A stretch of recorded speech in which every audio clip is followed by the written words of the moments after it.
Sung Jung, aka the Korean Zombie, had a tough night at UFC 273, which saw him lose his second title fight and come to a potentially career-altering decision that will blow your mind. In this video, we're going to be taking a look at the critical fight that may prove to be the Zombie's last bout. Stick around because you won't want to miss a second of this video. First, let's talk about the fight that could have been huge for the Zombie. But I'm sure most of you know already, the Korean Zombie stepped up earlier in 2021 and took the place of the injured Max Holloway in a title fight against the current title holder, Alexander the Great Volkanovski. I mean, how could he not, right? I mean, what contender would say no to a potential shot at the title, right? Well, maybe Sung Jung should have, and the Korean Zombie got his bell rung in a long and brutal bout that may prove to be Sung Jung's last. As I already said, it must be borderline impossible for a contender to give up the chance to become the champion and compete in a title fight, but it seemed like the Korean Zombie simply did not have what it takes to defeat a champion that's on the level of Volkanovski. And that is not a shot against Sung, but a compliment for Volkanovski, as he is simply one of the best fighters in the world right now. Of course, Volkanovski was set to fight against the top contender in the featherweight class, Max Holloway, until he was unfortunately sidelined with an undisclosed injury. While at the time it seemed like the opportunity of a lifetime for Sung Jung, it may actually prove to be the fight that changes his career forever.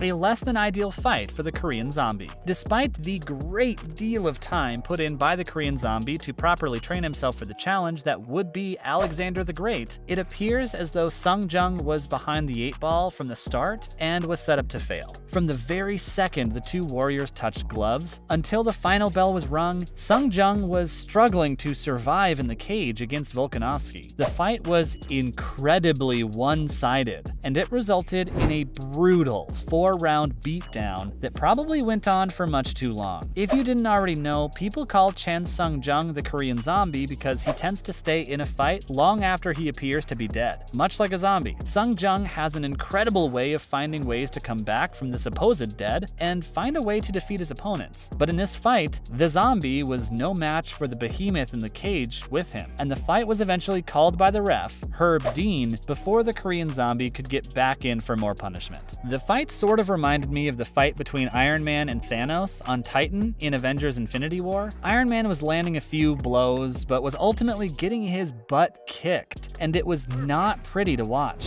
Volkanovski landed an incredible amount of blows, and everyone knew that this fight was ending in one of 4 ways. Either a unanimous decision after the fight magically went the distance, a TKO in favor of Volkanovski, Volkanovski knocks out or kills Sung Jung, or Sung Jung pulls a magical Korean Zombie comeback and finds a way to knock out Volkanovski. While the fight eventually was stopped and Volkanovski did earn the TKO, I think the odds of the sun not rising tomorrow were higher than the odds of Sung Jung knocking out Volkanovski. But you have to give credit where it is due. Sung Jung did not give up and managed to stay alive for 4 full rounds of punishment. While he didn't win and is now down 0-2 in title fights in the UFC career, that is something to be proud of for sure. But what does this loss mean for the Korean Zombie? As we all know, the Korean Zombie wasn't even supposed to be in this fight, but he took it because of the heartbreak he suffered prior to this fight that he thought this fight could potentially fix. As fans of the Korean Zombie would know, his last 2 big fights did not go the way he wanted them to. His last title fight was against Jose Aldo back in 2013, and of course he lost it badly. Sung Jung and his camp claimed that he was too young and inexperienced to win that fight, and truly never stood a chance against Aldo, who was in his prime back in that fight. While that may have been true, I think it's easy to argue that the Korean Zombie has a great deal more emotions than an actual zombie. Sung Jung admitted that he was not at all emotionally or mentally ready to face Aldo back in 2013, and that ultimately led to his demise. So when it was time for him to fight for the spot of #1 contender and punch his ticket to another title fight, he thought he had it in the bag. The fight was against Brian Ortega, Ortega back in 2020, and would have guaranteed Sung Jung's spot in a title fight. While Sung Jung was confident, he was once again not ready to fight Ortega and unfortunately barely survived another beatdown. After that fight, he needed a big win and wanted to continue chasing his lifelong dream of being a UFC champion. For such a long time, Sung Jung has dreamt of being one of UFC's best fighters and believed that he could do it. And so, when his slot at a title fight came filling in for Max Holloway, there was absolutely no chance that he could say no, and jumped on the opportunity. But it may have proven to be detrimental for his career trajectory. The bitter taste of defeat. After his previous 2 big losses, Sung Jung aimed to get better and vowed to himself, his fans, and his country to get back up and fight again, to one day become the UFC champion that he so desperately wanted to become. But after his fight, Sung Jung was singing a very different tune than before. In his post-fight interview, he apparently said some comments that his Korean to English translator failed to point out while in the ring. According to a great deal of Korean-speaking fans who watched the fight, Sung Jung allegedly said something that may indicate that Sung Jung is done with the UFC and that he has fully accepted that he no longer has the ability to become a champion in the UFC despite his thirst to do so. If this is true, that's incredibly sad news because the Korean Zombie has had one hell of a career in the UFC and will most likely be remembered as one of the most resilient fighters in the UFC has ever seen, despite the fact that he may never win a championship belt in the UFC. Apparently, his words that were conveniently skipped by his translator did indicate that he will be taking time to determine if he will be fighting in the UFC anymore, and that he may be considering retirement. Of course, the Korean Zombie has yet to comment if these Korean-speaking fans are telling the truth or not, but they have no reason to lie, so I would suspect that they were telling the truth. The words that the Korean Zombie shared on his social media the day after the fight were also quite somber, and could be reinforcing the idea that Sung Jung may in fact be calling it a career after this fight, and